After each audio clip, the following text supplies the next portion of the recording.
Hello everyone, I hope you're all doing great. You're all safe and sound at your home. Well, like I promised in the last video lectures, in this video we will be talking about the C4 cycle. Right, again the same thing has been taken from the chapter photosynthesis, and needless to say I am following strictly the scope of syllabus which is being provided from the Cambridge syllabus. Right, so those who are watching my channel for the very first time, before we start, let me uh, tell those participants, those students, those near and dear ones to share and subscribe to my channel, and don't forget to give me a thumbs up. Even if you don't like the video, please do give me a comment as a feedback in the comment section below, right? So that I can understand, so that I can improve more, right? So before we start with like the actual cipher cycle, as you can see, there is a video which is popped up here right in front of you. Please go through this video in my channel so that you can understand today's lecture in the best way possible, right? So cutting the long story short, we have two different cells which is to be taken into consideration as far as C4 cycle is concerned. That is, one is your mesophyll cells, another will be your bundle sheath cells. What all these cells, how they are arranged, what about the Kranz anatomy, every details we have already talked about in the last video, right? So okay, now if you see here, if you focus on this particular picture, you'll see, if you take this part of leaf out and if you try to magnify this structure, you will see there are multiple layers arranged. As you can see, this is an epidermal layer.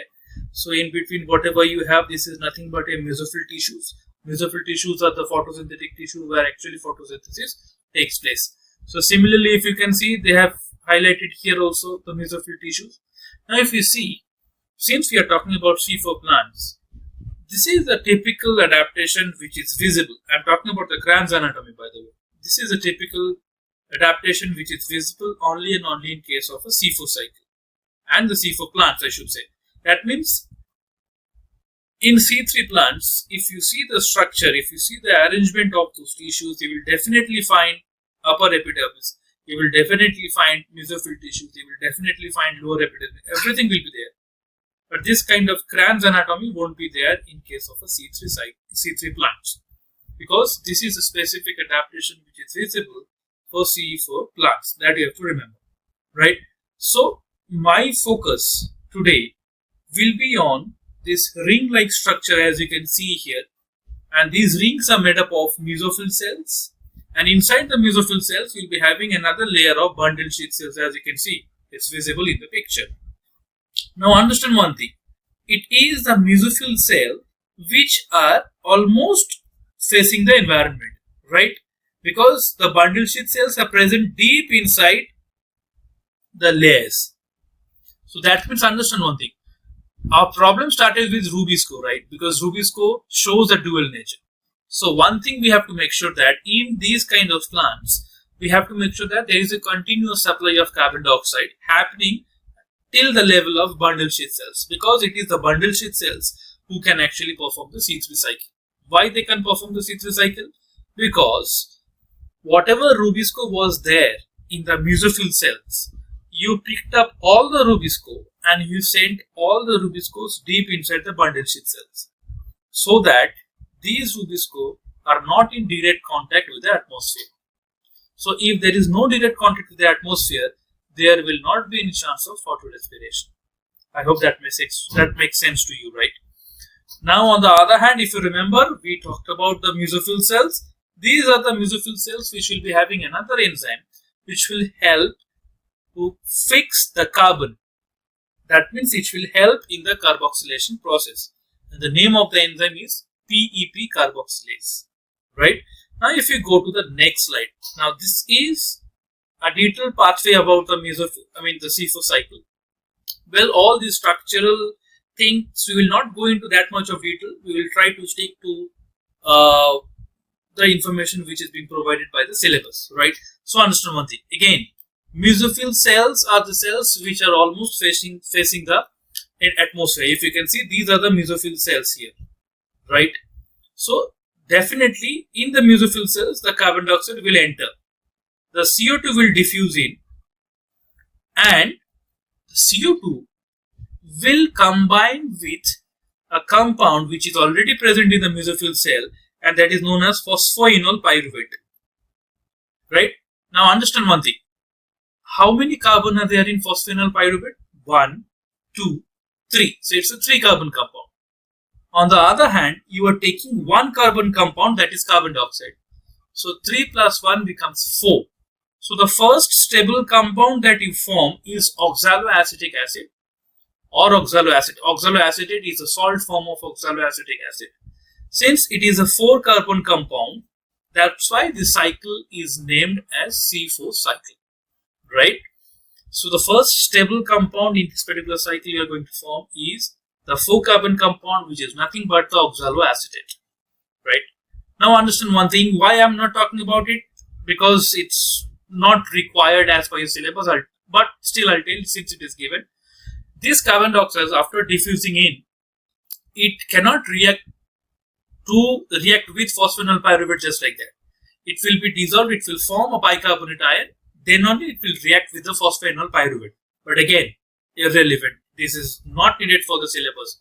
Just make sure students you are understanding the moment CO2 diffused in, that CO2 will react with the phosphoenol pyruvate to give you the first stable 4 carbon compound, which is said to be oxaloacetate.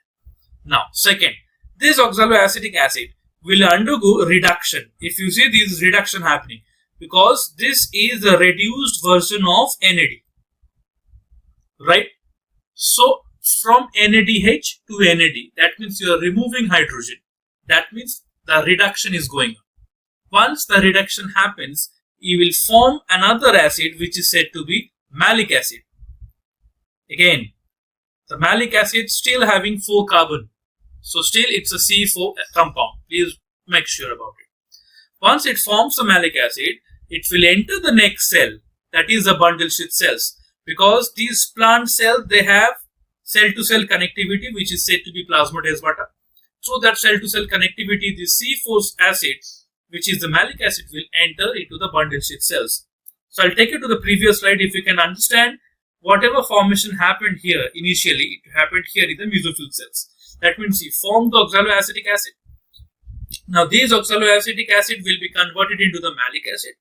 Now malic acid from the mesophyll cell is entering the bundle sheath cells through the plasmodesmata. So this is the diagrammatic representation, as you can see right here in front of you. Now this malic acid will liberate 1 carbon dioxide. Understand one thing. This malic acid is a 4 carbon compound. You are liberating 1 carbon. So that means it will be converted into a C3 acid. Right? This acid is nothing but your pyruvic acid or pyruvate, whatever you call, because pyruvate is a salt form of the pyruvic acid. Now what is the motto of the whole cycle? Since you have liberated the carbon dioxide, now how come you are getting this carbon dioxide? You got this carbon dioxide from the atmosphere. So indirectly, this carbon dioxide through the mesophyll cell has entered the bundle sheath cells. Are you getting my point? Now in the bundle sheath cells, this carbon dioxide will combine with RuBP. And who is sitting here? You have the Rubisco.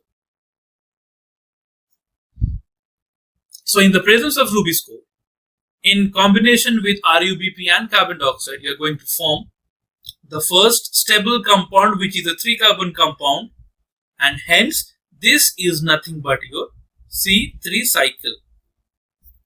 So understand one thing, C4 plants has any day better adaptability than C3 plants, because C4 plants, they make sure that carbon dioxide reaches to the Rubisco in any way, because they are having PEP carboxylase as an enzyme.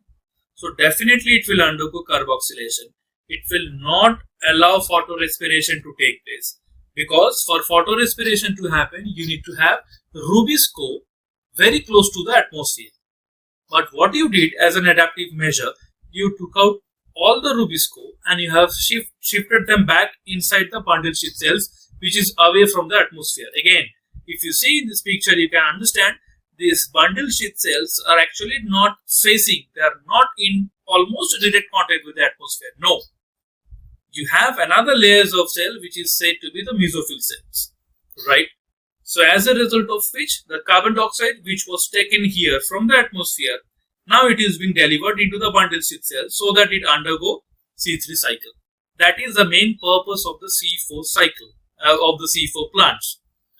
And now what happens? From this C4 acid, from this malic acid, you have formed another 3 carbon element that is a pyruvic acid. This pyruvic acid will be moved back to the mesophyll cells, and in the mesophyll cells it will reform itself to form the phosphoenol pyruvate. Now please look at the name, look into the name. This C3 acid is what? It's a pyruvic acid. Now what you need to have? You need to have phosphoenol pyruvate. So phospho, that means you need to have a phosphate group. So who will give you the phosphate group? The ATP. That's why you are utilizing ATP over here. That's the reason you have to remember.